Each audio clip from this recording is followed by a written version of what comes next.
Hello and welcome to Healing from Within. I am your host, Sheryl Glick, author of Life is No Coincidence, The Life and Afterlife Connection, and The Living Spirit, which shares stories of spiritual communication, healing energies, miracles, and ways to reconnect to your intuition and soul guidance system. Today I am most delighted to welcome Jeff Cox, an editor and author, to discuss Paul Bruton's book, Instructions for Spiritual Living. Hello, Jeff, and thank you for joining us on Healing from Within. Hi, Sheryl. It's great to be here with you. Thank you. Jeff, as listeners of the show, Healing from Within, have come to expect over the years, my guests and I share amazing, intimate stories and insights into the metaphysical world of energy and eternal life forces, which help us to know more about our human and also our soul or energetic influences, so we can experience the best of both worlds. As spiritual beings having a physical life, there are infinite possibilities for self-discovery and investigation, and for mastering our human emotions, for an improved human personal and collective condition. In today's episode of Healing from Within, we will discover how Jeff Cox was guided while in college to the teachings of Paul Bruton, and in the early 70s moved to an area around Ithaca, New York, where he and other students studied with Anthony Damiani, a close student of Bruton's.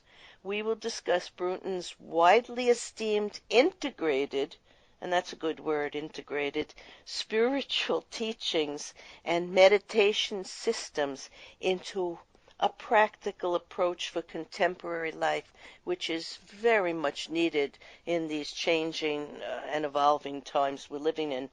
Jeff, I always love to ask my guests to think back to their childhood and remember a person, a place, an event that might have signaled to them or to others the interests or work or lifestyle they would pursue as an adult. So tell us something about yourself, and perhaps you might remember something about the philosopher and spiritualist Paul Bruton. Sure, Sheryl. I'd be happy to. I think one of my first encounters with God, as it were, I was raised in a Christian environment. And as a child, there was a period probably when I was 8 or 9 years old, when I was already probably well immersed in Sunday school and, some of the usual kinds of training that young people get. But there was a period of about a month when every night when I went to bed, for some reason, just after I would get in bed and turn out the lights and start to go to sleep, I would get a stomach ache. And it was rather, severe by the standards of an 8-year-old. And I would pray because that was what seemed to me I needed to do. Of course, I had told my parents about it or whatever. They had no idea what was going on. Mm-hmm. But I would pray, and I prayed every day for, some healing of this issue. And this went on, like I mentioned, for about a month. And one then Sunday morning, I happened to be channel surfing. Back then we had 3 channels, right? ABC, NBC, CBS. So Yeah. It didn't take long to go through the list. But I came upon a church show, and it where somebody's talking to a minister, and just happened to hit it when this person was talking about you only have to ask God once for what you need, if it's a sincere request. And you don't have to, hound the person over and over if he is a person or she or whatever. Don't bother him more than is necessary. And so I thought, I've been praying every night for this stomachache to go away, and it hasn't. I'm just not going to pray anymore. Obviously, God must have heard my prayer. And that night, no stomachache.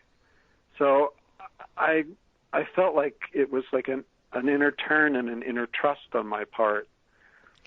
And a big signal that one can actually have relationship to the divine within. Well, Jeff, that story reminds me, because I was very similar. I had those stomach aches too. but I didn't Oh, come from a family that encouraged me to speak to God, even though I loved God, and even though I knew there was something bigger. I didn't know how to proceed to do what you did. But I'm going to say you had that and I had that because, as many children, we are intimately connected to Spirit, God, universal force, the yes, angels, loved ones, whatever you call it. And as sensitives, as empaths, we're connected to each other's energy, and sensitive children like you and I were picking up a lot of what was going on and the fears of other people and experiences that where energy is held in places and where events have happened, and we were just in tune because we were to grow into be messengers of this understanding of who we really are as spiritual beings and what we're really on this earth to do, which is to refine our energy and grow in greater compassion and understanding and awareness of love and who we truly are. So I've done many, many shows, and I have never heard anyone say that they had that as a child. And I suffered greatly for much longer than you because I didn't oh, know to say to God, yes, please take the stomach ache away. I trusted my father, who was a podiatrist, and his friends who were doctors, and oh, they really yes, weren't able really to find a way to help me because they didn't have this spiritual awareness. So I always have a lot of synchronicity with my guests, and that's yes, I'm glad you found it at that young age. And you're right, you only have to ask Spirit, God, once. yeah, They, in a sincere way. I mean, yes. I think what happened to me though was, as I reached puberty and became, enmeshed in like junior high and high school and all the pushes and pulls of social, adjustments and so on. Hmm. Kind of, to some extent, although I remained interested in going to church, but it became a little bit more complicated, with as I mentioned, with all the problems growing up. But it came back to me in college when I was traveling in Europe, and I spent a number of weeks on my own there, and I ran into a friend of a friend who lived in a farmhouse in Switzerland, and I was asking questions about this farmhouse because they told me it was haunted. And they said to me, well, you ought to read this book, There is a River by Edgar Cayce. This was back in the late 60s. And I don't know if you know Edgar Cayce, the Sleeping Prophet, but he talks about the importance of, well, first off, that one could actually have, some kind of divine realization, God realization, whatever you want to call it, that's possible.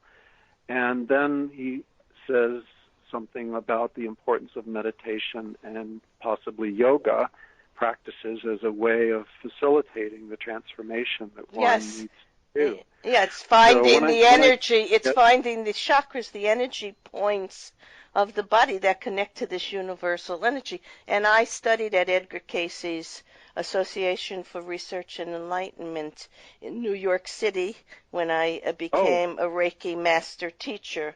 And yes, I very much know Edgar Cayce and found him on my journey. And I actually believe the work I do is very much in tune with what he did. yes, So no thank doubt. you for Yeah, I also mentioning went him. to Virginia Beach was the main Right. office where his son was active in the late 60s and early 70s. Hmm. I went there and thought, well, maybe I could work for this group. And he invited me, but it wasn't really where I wanted to end up, as you already read in the bio.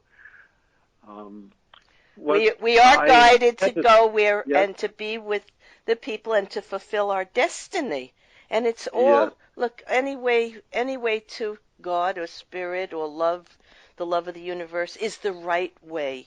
And we should encourage our listeners to know that there are many approaches and they're all good. We shouldn't judge any way that a person decides to uplift their soul, their heart, their energy and to a higher vibration. So yeah, okay. Yes. Now let's go So on. I'd like to add on to that, because I totally agree and would say that this is one of the main teachings that Paul Brunton has to offer. I mean, in this book, he talks about the need for teachers versus self-reliance. Mm-hmm. But the point of it is that each of us are unique. Each of us have our own path, as you said, to our own development. And just like, when we're born, we have this need to express ourselves, We really do want to express ourselves in our life. And if we rely too much on others, our parents, our teachers, or whatever, and not on our own resources and on our own intuition, as you like to point out, then, we are still developing perhaps, but not immediately in touch with our own unique constitution. And, the divine is not trying to create copies. No. Everybody, what I mean? Each of us have something to offer to the world. And as we come into our maturity, Paul Brunton talks a lot about the need for the independent path, where one relies on one's own intuition primarily for guidance, but also it could come in other ways as well, like through books or friends or teachers or nature or music, or lots of different ways that one can be inspired and guided. I mean, life itself is the teacher in the end. Yes, I think it comes from all of that. It comes from all of that. We're all being called to awaken. All of us, every day. There are miracles happening. They may be small, but when you start to pay attention, it's the voice and love of a higher force.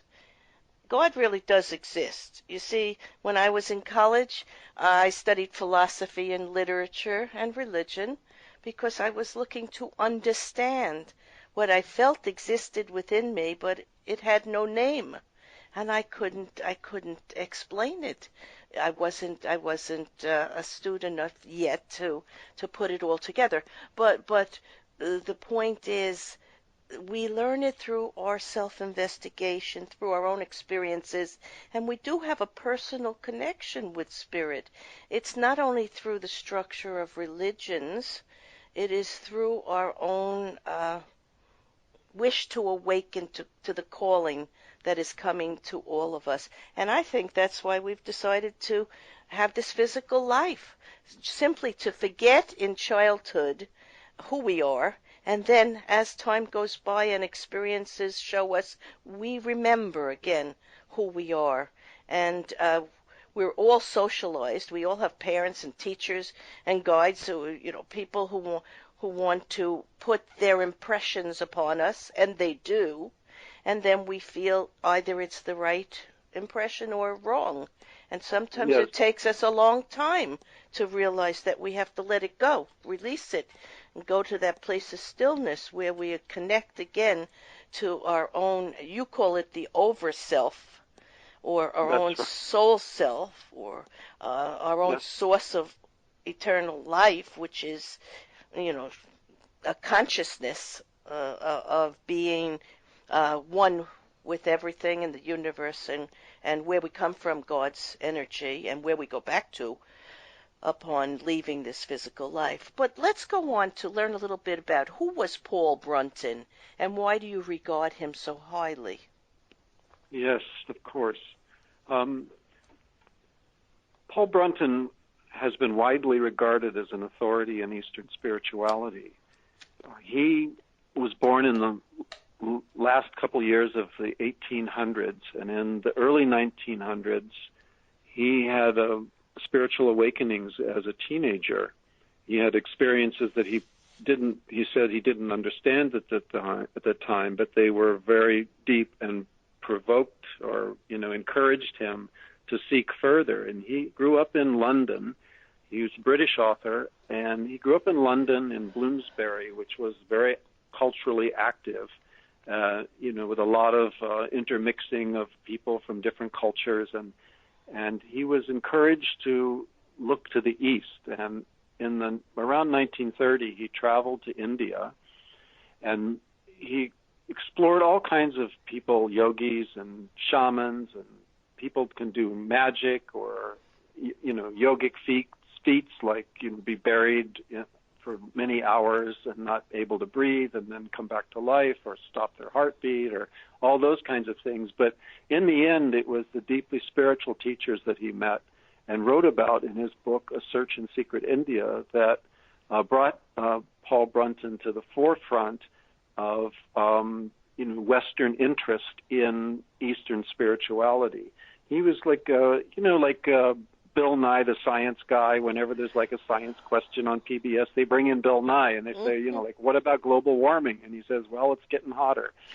So TV was like that in a way. Yeah. He was the person that was brought in to talk about meditation and other kinds of yogas and spiritual techniques and so on. And he traveled constantly during the 30s and 40s and 50s. He wrote a dozen books that were like a graded series of spiritual topics, so that you could start with his early books and work through to the end.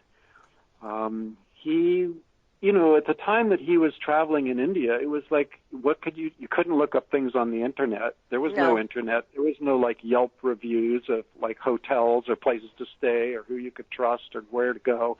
There was none of that. It was more like an Indiana Jones kind of exploration of spirituality that he was engaged in. And he met people from all walks of life in India and found some, revered teachers, as I mentioned, both ones that were highly realized as well as others that were scholars. And especially these scholars, encouraged Paul Brunton to please write our truths for the West in a Western way, which is really what Paul Brunton did.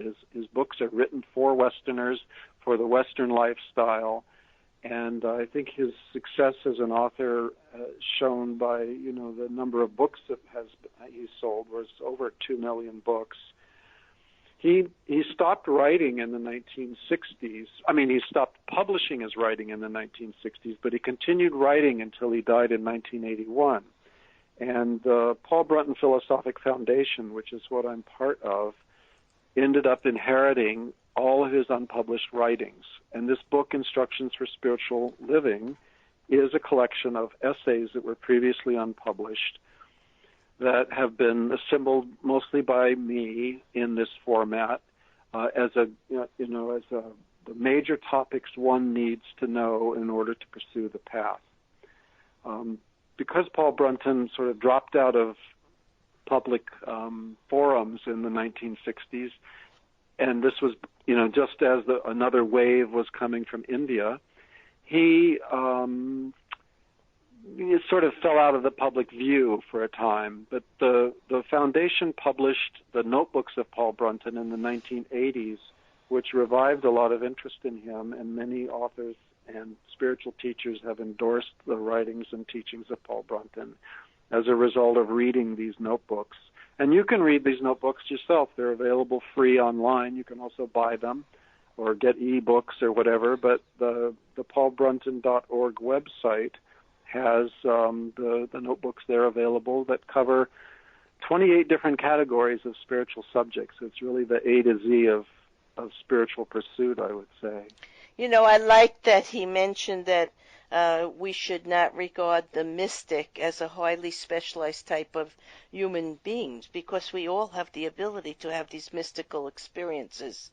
And he or she is like ourselves, but has had the vision and patience to follow up an act of faith with a long-drawn series of active experiences to test the truth of that faith. And that's what happened with me. I had mystical experiences. And like him, I didn't know what book to go to. I didn't know what teacher to go to. I started studying the afterlife with psychics and intuitives and mediums that led me forward. But I've been doing that for 25 years, mingling as a medium now. I have worked on that skill, and with that higher state of being while in meditation, and even sometimes with my eyes open, drift into that higher zone of peace and Yes. love and universal source. And in the Living Spirit, I wrote my book, The Living Spirit, I wrote this for people, listeners, to know. It is for everyone to find this truth.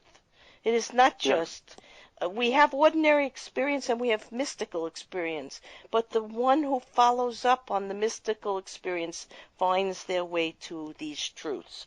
So in the Living Spirit, I wrote, as I began to step outside my comfort zone, I realized that there were thousands of people just like me who had been thrust into a new state of awareness of life beyond the physical plane.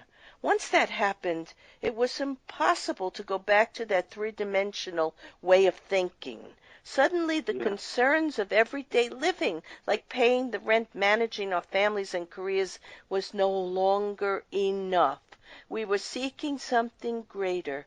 We were seeking the truth of why we are all here and our connection to what is beyond us.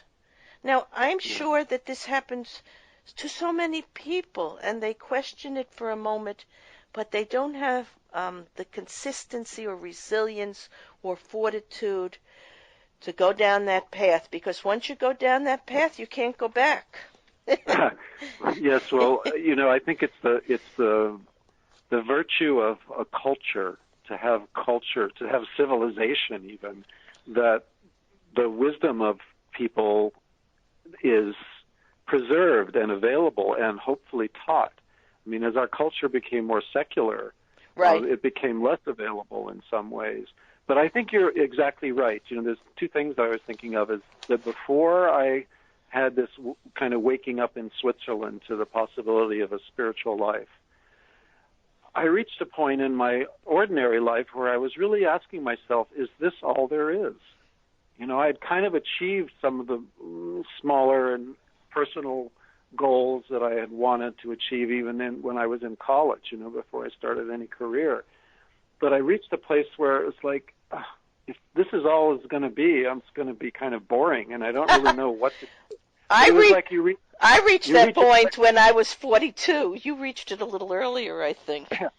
Well, it comes whenever it needs to come, I think, But, there's this term. You started it in the beginning of this whole interview where you described about your vision of what humanity or what a human being is. But the word human being, we often ignore the being part. Yes. Because the being part is our deep connection to the divine.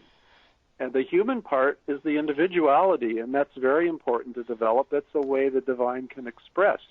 But what is it going to express? It's going to express the virtues and the truths and the peace and the wisdom and compassion of our being. That's what's present to the human, if we open to it, is this deep being that you were pointing to at the beginning. Yes, and it is true when we merge and understand and utilize the best of both those forces, our mind, our ego, our emotions, and our soul, intuitive essence or energy that's connected to the universe. When we use both of those together, we have the best run of this physical life, and we achieve happiness and peace. And what do you think was Paul Brunton's greatest joy in living life? Well, that's a big question. Yes.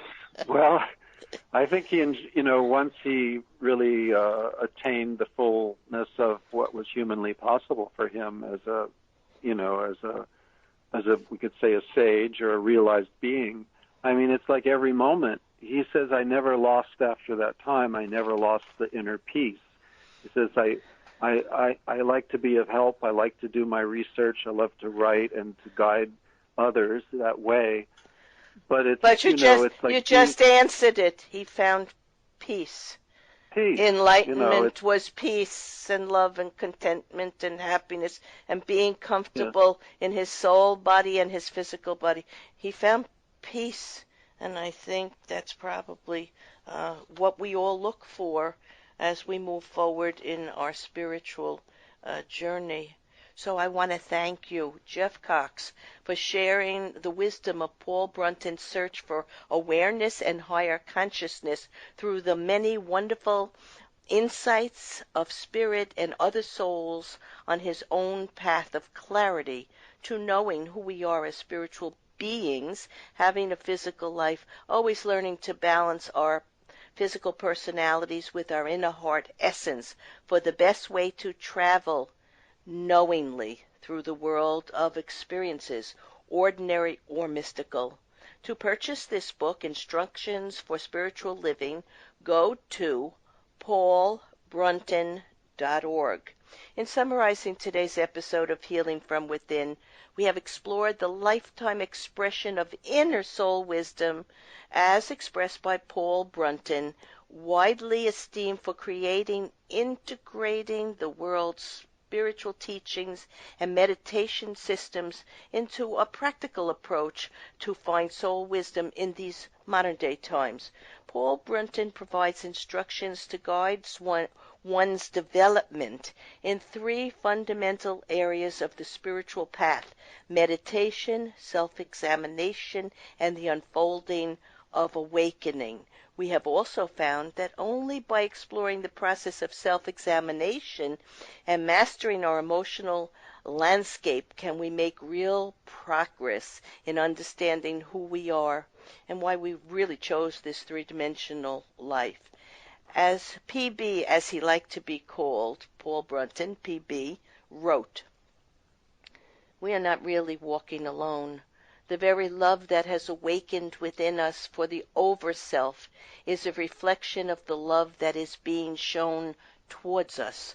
Thus, the very search upon which we have embarked, the studies we are making, and the meditations we are practicing are all inspired by the over-self from the beginning and sustained by it to the end. Even when we believe that we are doing these things for ourselves, it is really grace that is opening the heart and enlightening the mind from behind the scenes. Jeff and I would have you know that the journey Paul Brunton lived in this lifetime and the truths that he shared in his writings are what he still pursues and shares with others in eternal life and for all time. For once someone has dedicated himself to living according to laws of universal source, there is only that way to proceed."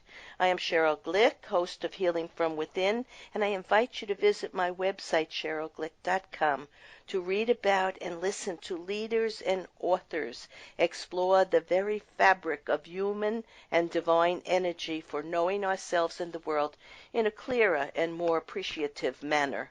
Shows may also be heard on DreamVision7radio.com and WebTalkRadio.net. Thank you.